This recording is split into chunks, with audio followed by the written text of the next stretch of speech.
Hi everybody, Kyle Austin, MLive.com here at the Motor Center in Portland after Michigan State's 73-51 late night win over DePaul. Here with my three big takeaways.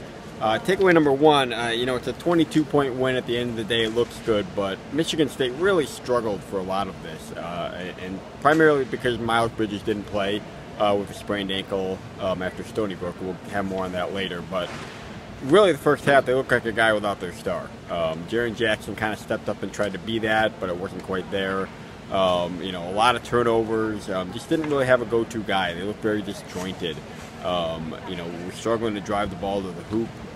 Really relying on outside shots quite a bit, and they weren't falling early. And tied 31-31 with a pretty not so great team at halftime. Looking pretty grim before they were kind of picked it up in the second half.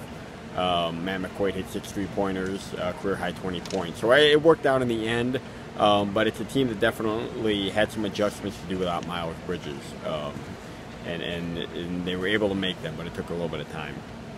Takeaway number two, Matt McQuaid. I mean, this is kind of what we expected him to be when he came here, right? A guy that could get hot from outside and have these sorts of games.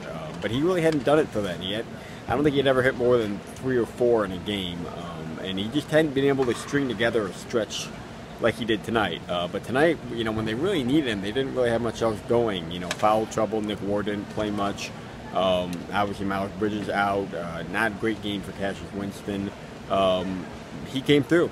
He had the 6 3-pointers, like I said, and really he hit 3 during a 14-point run in the second half that really kind of put the game away. About 17 minutes left. He hits 16 minutes left, I think. He hits a 3 right from the corner down here. Hit 2 more a couple minutes later, and that was pretty much it. And they really needed it. And I don't know if this turns a leaf for him and he starts becoming more a 3-point specialist, but I think he's certainly got the capability of doing that. And then takeaway number 3, looking forward, I asked Tommy Joe after the game, is he hopeful that Miles Bridges can play? And he is. I think we'll see him maybe tomorrow. I think we'll definitely see him Sunday, kind of an educated guess. He warmed up before the game. He looked completely normal. He's not wearing anything on his ankle except for tape. No boot or anything.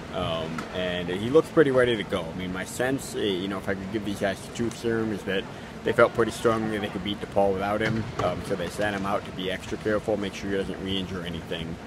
But they've got UConn tomorrow. Wouldn't surprise me at all if he warms up or if he plays. They said it's going to be a game-time decision based on how he practices, how he looks in warm-ups. So it'll be a midnight Eastern time, 9 o'clock here, tip-off.